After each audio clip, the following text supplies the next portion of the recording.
This is Metatherapy, where we talk about therapy itself, not advice, not diagnosis, just understanding the process so you can use it better. Each episode of Metatherapy is psychoeducation, not therapy.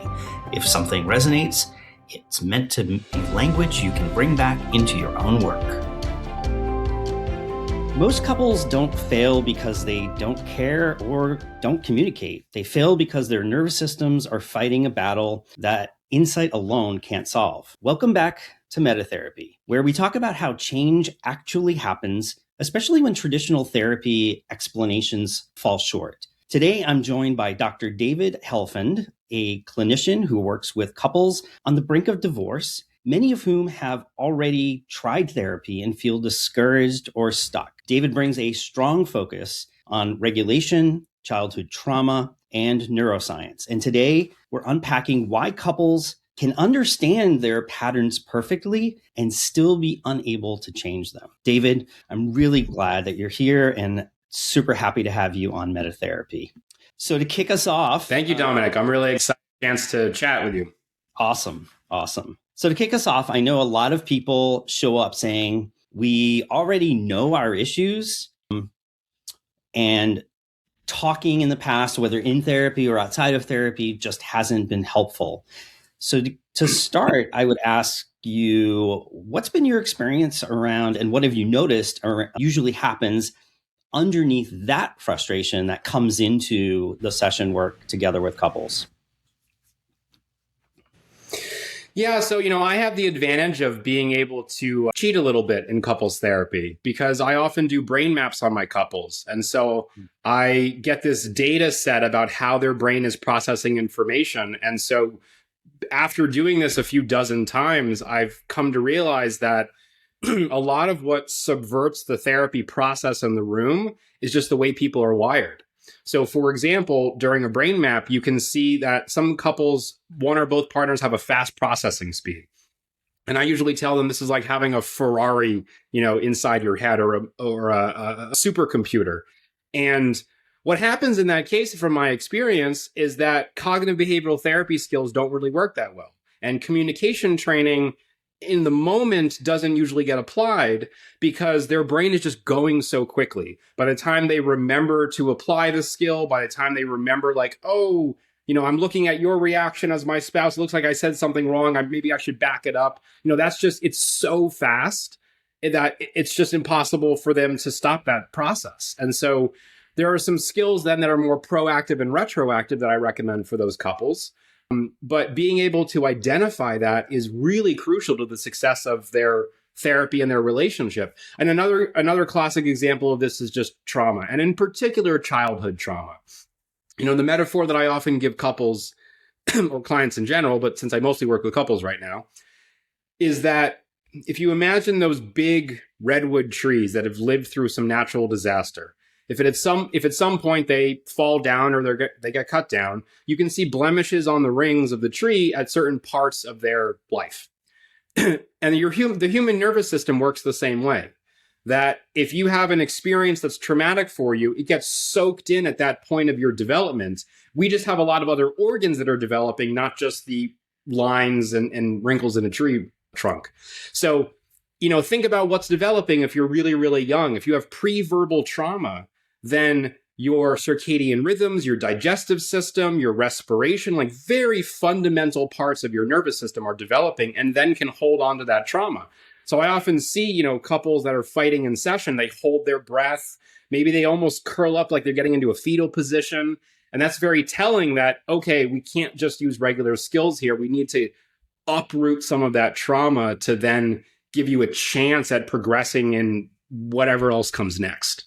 Yeah, absolutely. So would you say that in the case of, so going back to the analogy you used of the Ferrari, I think that's a great way to sort of envision it. If one person in the couple is the Ferrari and the other is, taking a slow Sunday drive, is it a matter of trying to slow the Ferrari down? Is it trying to speed up the slow Sunday driver? Like, what's your approach as it relates to that? Well, a Ferrari is never going to be a Camry, and a Camry is never going to be a Ferrari, right? That's just not going to happen. You can soup up that Camry as much as you want or pimp out your Honda Civic. It's just never going to happen, okay? So the trick then is to figure out, how do these two pieces coexist? And there's lots of techniques that I can use for that. One that I often find helpful is to write letters. You know, if I write a letter as a Ferrari, then my spouse then, who's maybe not up to that speed, can read it, absorb it, process it, respond to it in their own time. Whereas if I'm doing it in real time, sometimes that processing speed makes someone impatient. They're like, okay, come on, respond to say what I want you to say, get to the point. Like it just, then it creates more tension in their dynamic. So letter writing is one example of it. Usually I try to help couples have more mundane conversations and find a way to meet in the middle. But the more emotional topics, especially if there's something triggering within the conversation, sometimes that's best in a writing format. Yeah, absolutely. Have you ever done one other skill that I've when I've worked with couples is around like even just using a timer and being able to like set time frames for how long each person is the speaker versus the listener, and sort of helping sort of get a sense as to like how to manage time as it relates to the communication process. Have you used anything around that kind of thing as well? I'm sure. Yeah, I agree. I think the writing sort of forces that, right? It's sort of a great way to be able to sort of keep the focus in the time that the person is processing the information. Yeah, so I do find that setting some boundaries around how long someone talks, having a speaker listener, all that's really important for sure. I think sometimes the reason that couples fail though in therapy is that it feels too prescribed and inauthentic. So I like to tell people that I'm teaching you scales, right? Every musician knows their scales, but almost no musician just plays scales during a performance. But you use it to inform the process. And so you need to know your scales, you need to know the process, but then you're going to improvise, you're going to play jazz or blues or rocks or funk or reggae or country or whatever you play, and it's not going to be exactly what I'm teaching you.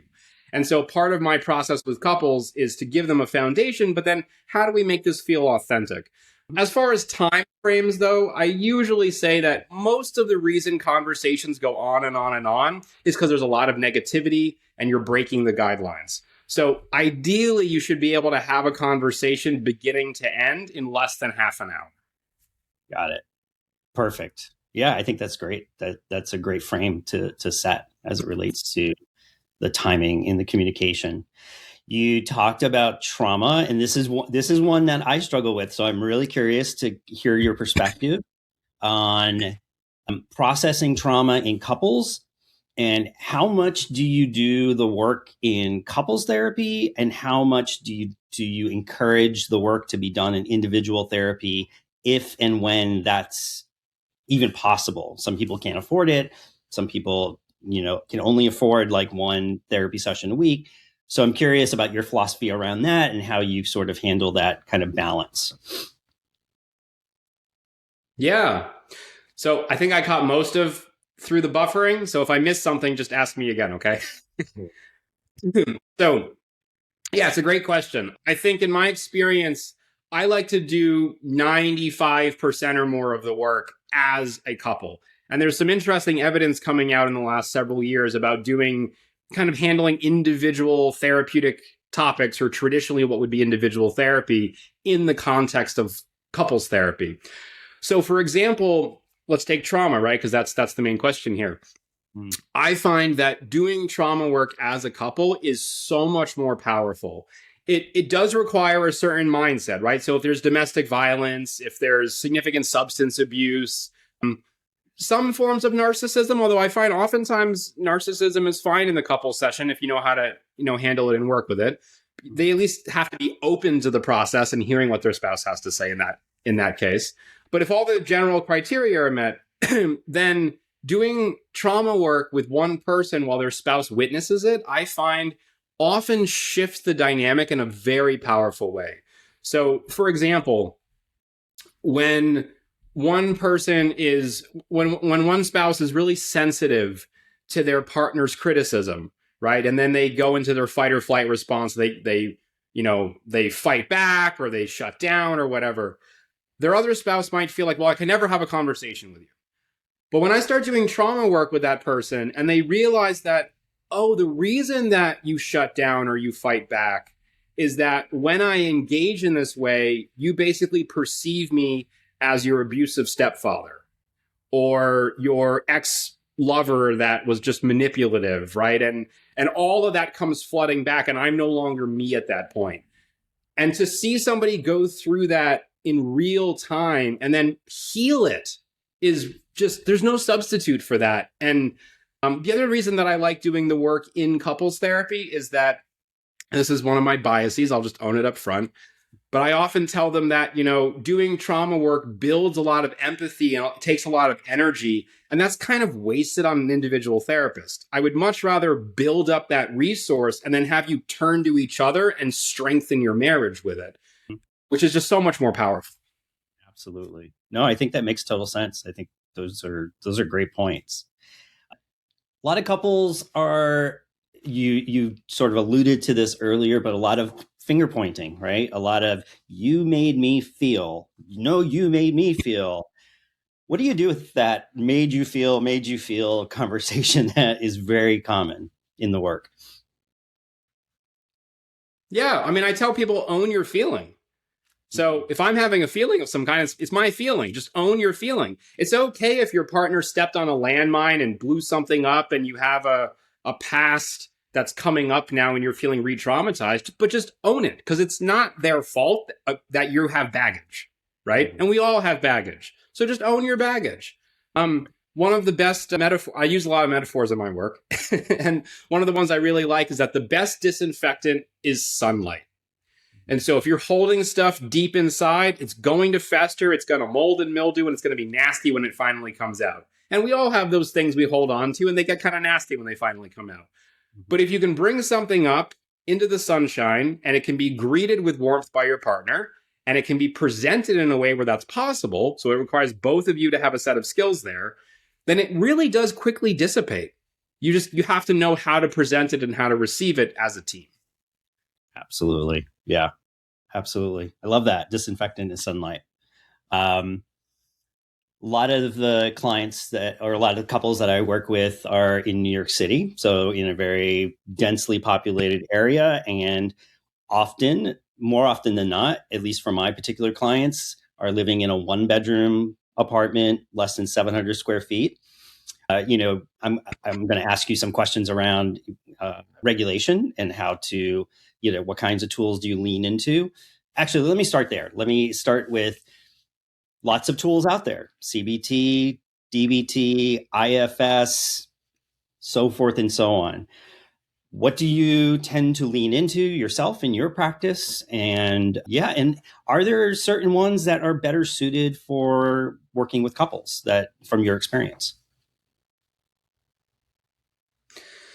So I'm not so sure that there's necessarily better tools that are geared towards couples. I think it really depends on the individual makeup of the dynamic, of the individual's past trauma, how your nervous system is wired. And it's one of the reasons that I really like doing brain maps with couples too. Because, for example, if someone's frontal lobe is dysregulated, then they need to do anterior cingulate frontal lobe trainings or work that will regulate that area of their brain. So that would be like focus meditation. It might be certain kinds of mindfulness. It could also be diet and exercise, which your frontal lobe is very susceptible to a lot of nutrition or lack thereof, especially carbs. Carbs will keep crashing your frontal lobe, so you don't have full faculties then, like executive functioning, things of that nature. Whereas if it's more of a posterior issue, well, this is your sensory cortex. So you might need to do more like Tai Chi, body-based mindfulness and meditation. Maybe massage is really good for you. And I also like to integrate sex therapy into that process. So I find that people's sex lives tend to emulate and parallel just their entire experience, right? So you're someone that's kind of a control freak. you either then really want control or you want no control and to be taken control of in your sex life. So it can swing either direction, but there's often a lot of really interesting parallels. So using sex therapy is a way to help somebody regulate. Of course, that also builds a sense of connection and safety. So bringing that angle into the process with a couple, I think, is really important. One thing that I think is fairly universal, though, for people is that we all need to decrease our stimulation in our environment, just as a general rule. Our world is so overstimulated. You cook dinner and you have the TV on, you're checking your text messages, oh, right, I have this email I have to send, you hop over to your computer. And, even if you manage not to burn the thing on the stove, it's just a lot of processing for your brain. And we are not designed for multitasking. So oftentimes, I'll tell couples that if you can monotask more, sorry, there's a siren. So I'll often tell couples that if you can monotask more and really just focus on doing one thing really well, or even two things really well at the same time, it's often a major improvement and it gives your nervous system a break. I think a lot of what I see with couples is that by the time they approach each other to have a meaningful conversation, they're already at like a 7. So to get up to a 10 where you're just fully emotionally overwhelmed is relatively quick. So if you can move yourself down to a 3 or a 4 even, there's a lot more bandwidth then to be able to manage the emotions that come up in a difficult conversation. Yeah, absolutely. Yeah. I think, and it's interesting because I think a lot of people, at least in my experience with my clients, a lot of people understand that. They know that they're overstimulated, and yet they're so drawn to the next thing that is going to help them avoid the uncomfortableness, the uncomfortable feelings, right? Yeah, we have a word for that. It's called OCD, right? I mean, you have a compulsion to avoid the anxiety, right? Exactly. And then it just reinforces it. Exactly. Yeah. All right. So I'm going to give you a scenario and maybe walk through how you would approach it, or how you would, even as the therapist, and clinician, how you would sort of be processing it in your own mind in terms of priorities and things like that. So got a couple, they live in a 500 square foot apartment. They have one bedroom. 90% of what they do, their sex, their eating, their TV, their entertainment, their business meetings, all happens on the bed, right? Because there's no other space that's available. And they get into a big fight, and they don't live near a park, and they're in a sketchy neighborhood, and their friends and their individual therapists say, you have to self-regulate, like get outside, all of that kind of stuff. Where do you begin? Where do you start with that kind of scenario? I mean, I would have a lot of questions, of course, right? But let's just assume that they do need to regulate, and that's one of the fundamental requirements. I would ask them, tell me about a few times early in your life where you remember feeling really at peace. And then I would try to extrapolate from those experiences. So it might have been when they were watering their plants, or maybe they were listening to music. So if I can find some microcosms to extrapolate when they felt those desired states, we call that peak experience work in therapy, then that's what I would kind of roll into the process. And then I would ask the same thing about being a couple, right? So, okay, when do you remember as a couple having those kinds of experiences? It's usually early in their relationship, and that's okay, right?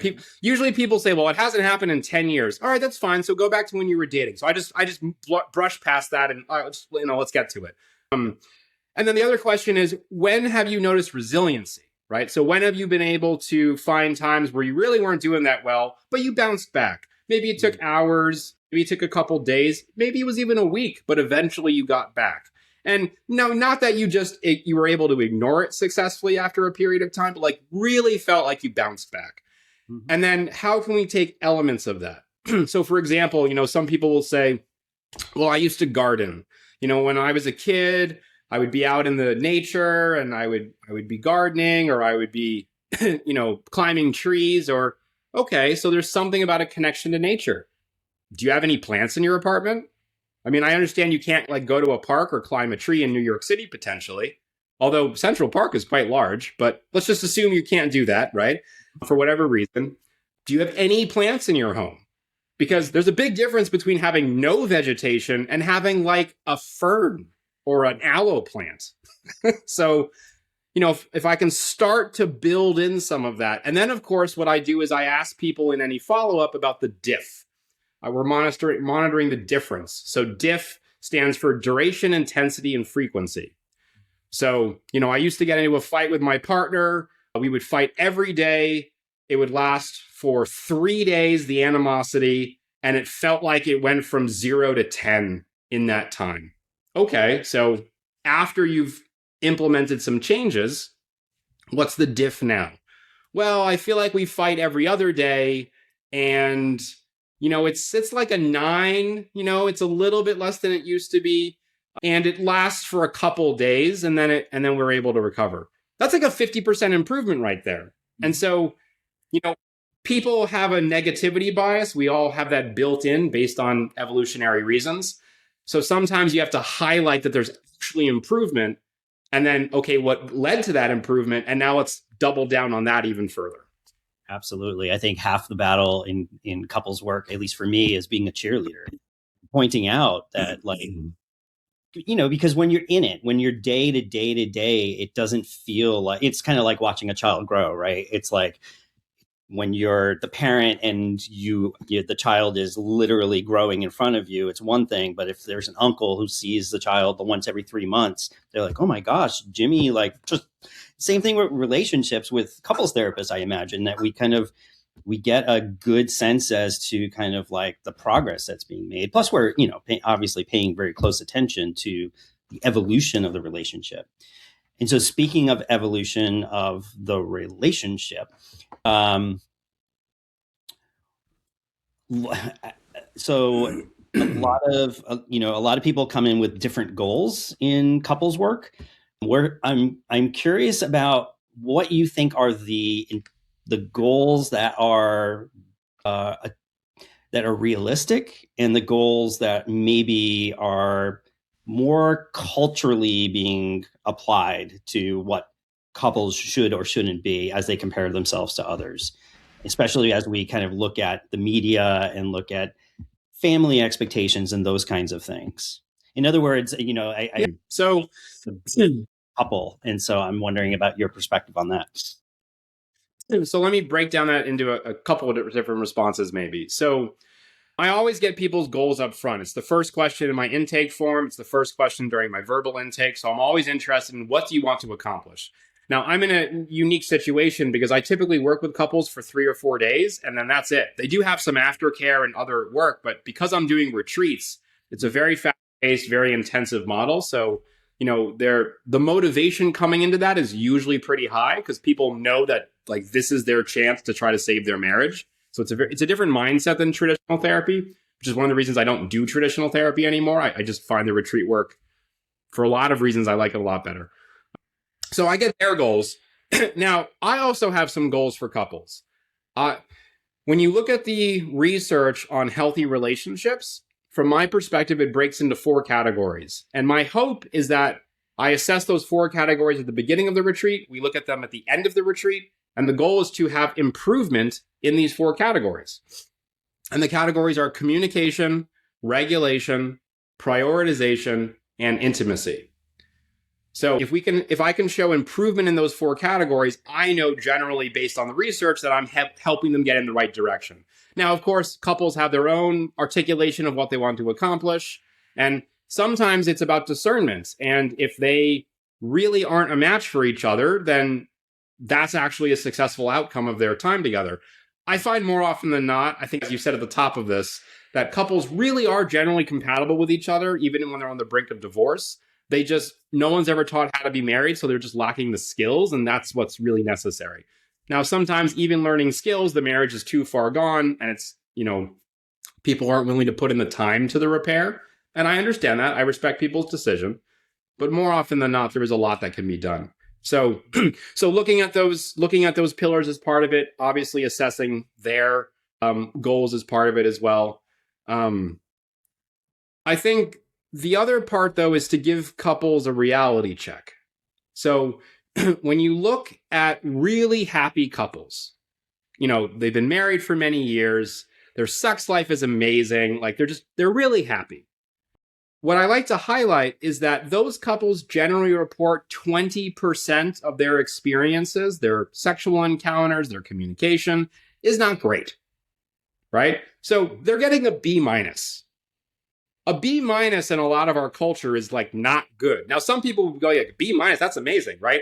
A lot of people, though, go like a B minus is basically an F, right? And it's important to remind couples that actually the research shows that good enough is about a B minus. These couples are really happy. They're committed to each other. They love each other deeply. Some of their sexual encounters, again, are like, oh, that wasn't so great. But it's enough where they can move forward. And so setting a really honest expectation, I find, is really important. Absolutely. I think you hit the nail on the head as it relates to that. I think our culture puts these very unrealistic expectations. I mean, it's not just with couples, right? It's about sex. It's about everything. I mean, the commercials are basically promoting this image that just isn't realistic, and the research suggests doesn't even exist. So if we really look at it in modern society, so yeah, absolutely. The funny thing about that, as it relates to porn in particular, because as a couples therapist, porn is a topic we often deal with. What attracts people to porn is usually very different than what attracts people to partner sex, which is really interesting because the part of porn that they don't show is all the intimacy, right?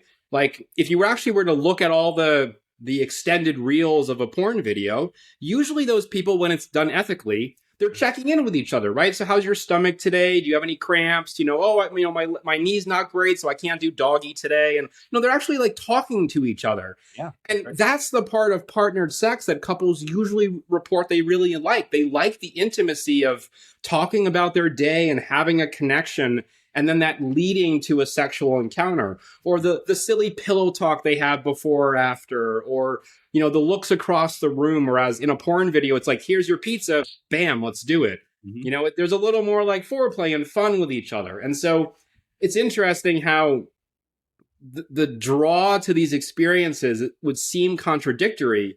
And then people are wondering how come they don't have a fulfilling sex life when they're acting like all the happy people in the movies, Exactly. Yeah, it'd be interesting if porn had more like pre-reel or post-reel stuff, like the aftercare part of like that would be. Yeah, I think there's probably a market for something like that, and perhaps there. I know in the gay community in particular, there is actually some stuff that has started to come out in the last 5 to 10 years with that kind of thinking. I don't know in the general porn kind of media if that's the case, but well, in my experience and from what I've read in the literature, porn is often seen as like a quickie. I mean, I always laugh when there's like these 1 hour videos. I'm like, who makes it 1 hour video? Right? Right. But I think often at times it's like, okay, I have an urge, I'm going to satisfy the urge, then I'm going to move on with my day, and that's reasonable. Some couples do that too. They're like, I just want a quickie. I don't want to have intercourse for like 2 hours. Like we want to just like have some fun and move on with our day. Yeah. There is some interesting footage though coming out now from female produced porn. I think that's true for heterosexual and gay porn as well. Mm-hmm. Gay porn. Yep. And from what I can tell, the production value and the script writing and all this is much better when it's female produced porn. I don't have a particular website off the top of my head. I'm sure you could put something in the links or all that, but it's very different than what you find on like Pornhub or YouPorn or some of these, very well-known websites. Yeah, absolutely. Yeah, we'll definitely do that. We'll do some research and put some of those resources in the show notes for sure. So I want to go back to the 2 to 3 day retreat, the model. What happens? I'm sure it's pretty fast paced and intense. And sorry, I don't know this for sure, but I'm imagining it's multiple couples that you're working with at one time in a retreat, or is it just one? One couple at a time. Got it. So my bad on not reading the depth of the retreats. So it is one couple at a time. Interesting. Okay. And then are there follow-ups? Are there resources given as they kind of leave that experience so that if they need some other resource, they come across another barrier after the fact? Like how does that typically work? Yeah, so let me give you kind of a quick architecture of it. Perfect. So first of all, the couples retreats for couples in crisis are typically 3 or 4 days. Okay. And for premarital work, 2-day program is usually sufficient if I'm not dealing with any major crises and you just want to learn some skills to be happy and invest in your relationship. Unfortunately, though, most of the couples that I work with are in crisis. I get very few premarital. Okay. Such the nature of the mindset of our culture and society, I believe. Yeah. So the 3 or 4 day program, I have found that the optimal learning curve for intensive therapy is about 3 hours per day. Sometimes we go a little bit over that, but typically it's a 3-hour session with me each day. And it's emotional, right? I mean, my style of therapy is to get into it. Let's talk about your sex life. Let's talk about your trauma. Let's pull all this stuff out and just do the dirty work, right? Let's get in and go deep. And because of the intense nature, I offer couples. So first of all, before you show up, there's an intake questionnaire. So I get a lot of info about your background and all that. And then I do a short intake in the retreat as well, but mostly I'm getting the information ahead of time. And there's also an online course that I send couples. So from my experience, a lot of the couples retreats that are, 6 or 8 hours a day, there's a lot of didactic training in that. And I would much rather have people do that before, because also once you're emotionally spent, me lecturing to you is probably just going to get lost. Right. So I like to give people that resource ahead of time, and then they have access to it for several months so they can go back and review it and refresh their skills. Because again, it's a very emotional, it's like a year of therapy in 3 or 4 days. Right. If you really calculate it out. And so it's very intensive. And then as far as the aftercare goes, there is some aftercare included for folks. Unfortunately, that's based on licensing laws. So there's a couple states that I'm not able to provide care, but as you're probably aware, as long as your feet are literally planted somewhere where I'm licensed, like you can drive over the border and rent a room at your library, and then I can work with people. Yep. So, but I also have a coach that I've trained in this model. So if, he's allowed to work with people outside of state licensing law boundaries or even international, when I have international couples that come. Mm-hmm. So I usually refer to him and use him as a resource for those couples. It's interesting you bring up the coaching thing, because that seems to be a trend that I'm seeing more and more, right? Is this movement into, particularly in couples work, there's a lot of kind of startups that have begun around using a coaching model.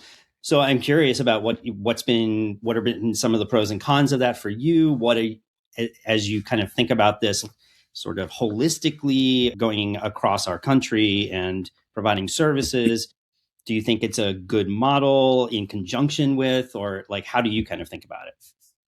So there's 2 answers to that. So first of all, I see myself as the ER doc for relationships, right? You're in an emergency, you come to see me, and what's true at an ER?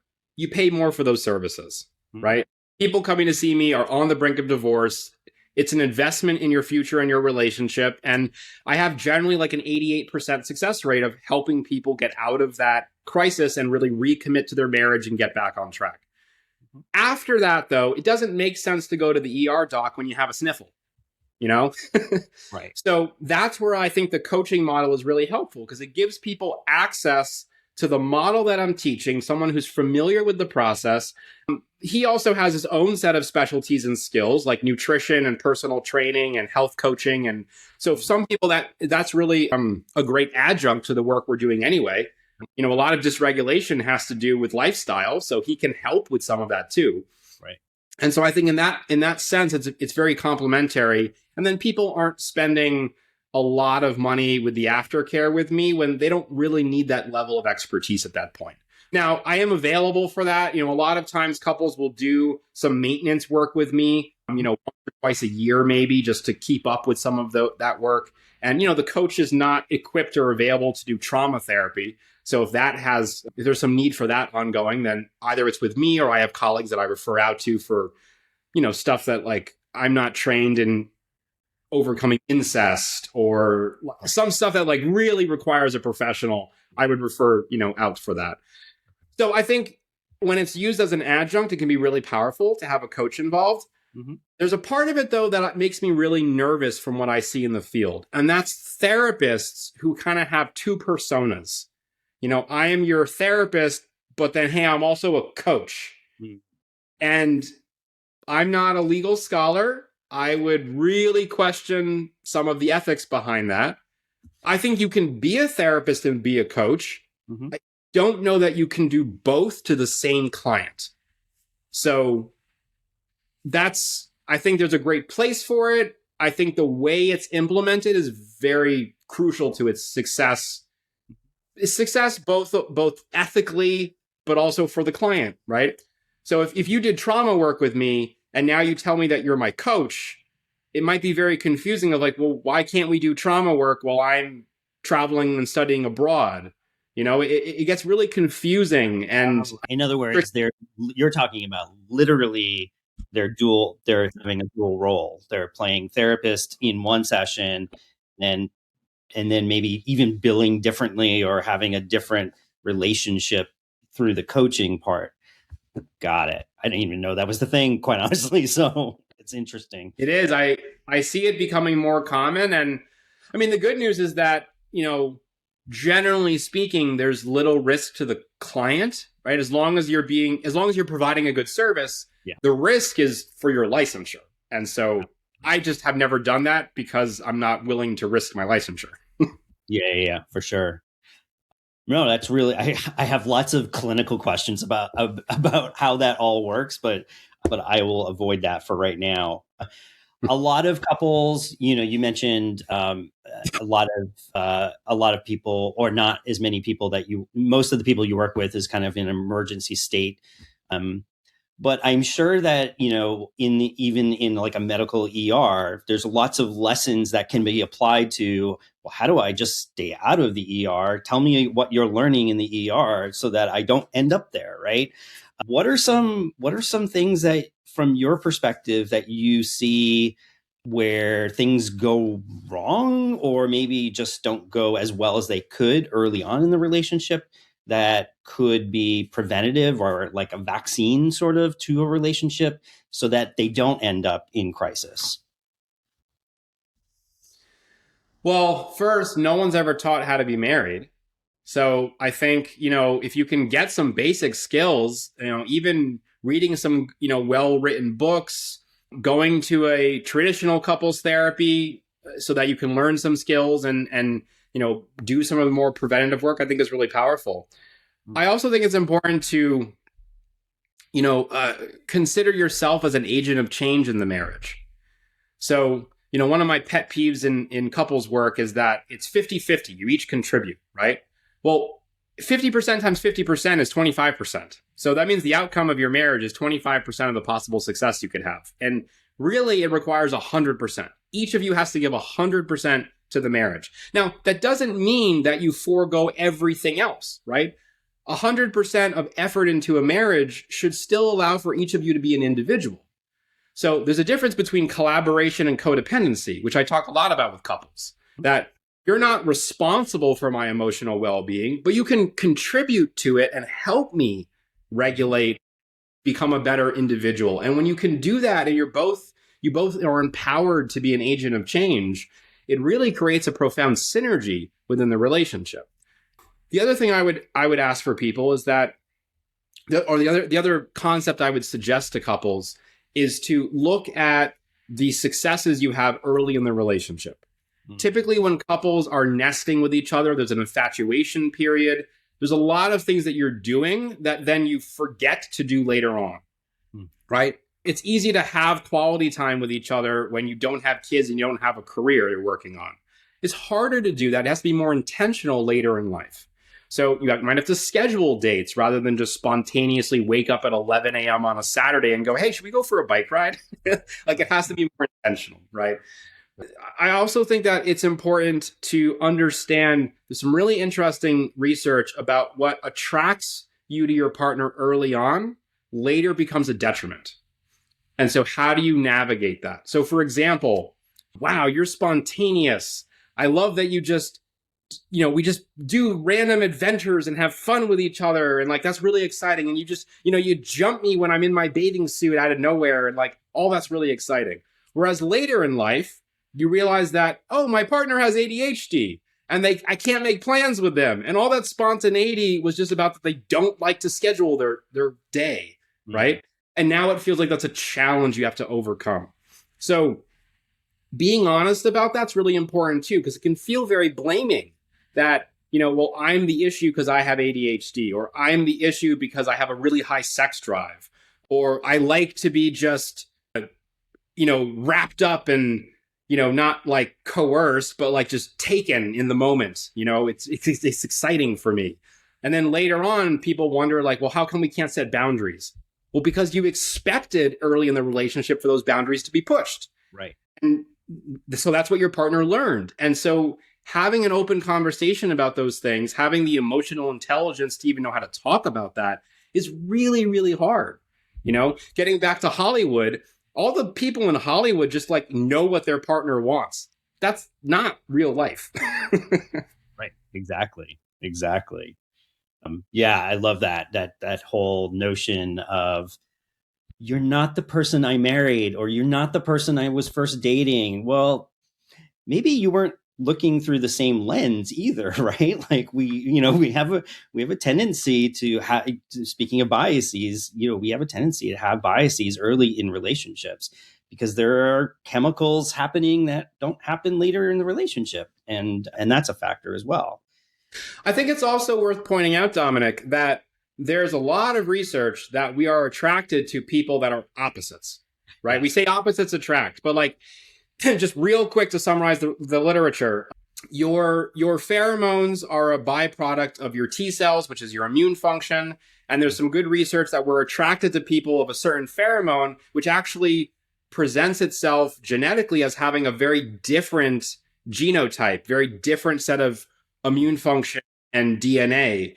And so the smell of your partner, what you're picking up on when we talk about chemistry or sexual chemistry even, what you're picking up on is somebody who is very genetically different than yourself. And so there's a lot of significance around that when it comes to different parts of dynamics in a relationship. But it's interesting that we then say like, well, you're too different from me, right? We don't think the same way. And this comes up all the time in politics. I don't know what you're seeing, but like I talk a lot about politics these days. And there's ways to have those conversations and talk with each other and build intimacy. I think our culture, again, has just put spouses even at odds with each other in a way that's really harmful. Absolutely. I think, yeah, I mean, and correct me if I'm wrong, but I mean, some of this is just about the propagation of the human race, right? It's about diversification. It's about bringing different ideas and different talents and different abilities and different styles of hunting and gathering and so forth together so that we can survive, right? Ultimately. And so, but yes, politics. Oh my gosh. I'm fascinated and yet a little shocked by how many couples I have seen where they voted completely differently and they have a really hard time having a mutually respectful conversation about why they made the choices that they make or why they watch the particular news programs that they do or the papers they read. I can give you a great story if we have time for a quick one. Sure. Let's do it. So I worked with a couple a while back that voted opposites, and one of them said, I just can't respect my partner. Like, I just don't have respect for them the way that they voted. And I think it's hard if you feel like someone is voting against the interests of you as a human being. It's hard to come to terms with that and still want to like then be intimate with them. And I totally understand that. Right. So I said, let's try something different. And we went in to do some trauma work.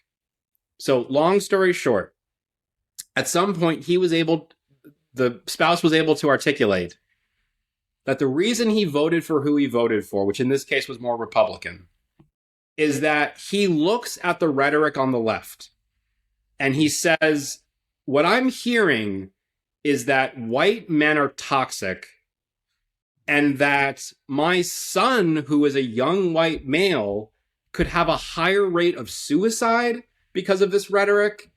I'm scared for him being attacked on the street if he goes to liberal colleges. Like, I fear for his safety. Yeah. And so I agree that there's a lot of other bad shit that I don't ascribe to, but this scares the hell out of me for his safety. And when they were able to have that conversation and say, oh, this is about our kids. There's other stuff too, right, in there. Like, if you're raised in a certain, your parents are a certain way, you hear things, you believe certain things, and that's what it is. Yeah. But fundamentally, it was about protecting the children. They were able to go, okay, that makes more sense to me. But they had to have that conversation with all the other biases stripped away. He had his own childhood trauma that related to why he was so protective of his kids, right? So when you strip all that away and you can get down to the root of the issue and why people are reacting the way they react, that's intimacy, right? My favorite definition of intimacy is into-me-see. You are looking into the other person. And when you can tap into that, it creates intimacy where originally there was stress. Yeah. And turning stress to intimacy, I feel like, is like my business card. Like, that is what I am charged to do with most couples I work with. Amazing. Amazing. So on that, because we're coming up on our time together, unfortunately, can you talk a little bit about how people find you, where people can find more information about who you are, what you do, what you provide, and all that you've been talking about? Yeah, sure. So if people are ready for the professional help, then they're welcome to go to my website, marriagequest.org. My process is always to offer a complimentary consultation, video or phone, and to give people a sense of, here's my style, here's what I do as a therapist, and also learn about your situation so I can see, like, am I the right fit for you? The idea of that initial call is for you to feel comfortable with my style and for me to be confident that I can help. And, sometimes there's a situation where I go, I think you need to do a little bit of work before you come see me. And, we'll have that talk if we need to. If you're not ready for professional help, though, I do have a very active blog. You're welcome to sign up or check the website if you don't want emails from me. There's a lot of free info on there of a variety of different topics. And, some people, they want some DIY options before they get professional help. And, I totally understand that. So that's available as well. I do want people to know that it's an investment, though, to do a couples retreat. So, this is not a insurance copay. Like, you really want to be serious that you're ready to do the work. You're going to show up motivated with an open mind and open heart. It's not what a lot of people expect because, you might think that the issue is that, the two of you don't equally do the dishes at night. And we end up then talking about how your mother manipulated your father into doing housework, right? It goes a direction that people usually don't expect. So just emotionally, you want to show up ready for that. Amazing. David, I am so grateful for not only for you being here and sharing your experience and but also for the work that you do. I think so many couples out there think this is, they are maybe unhappy or unfulfilled and they feel like we just have to trudge through this for the kids or for this or that.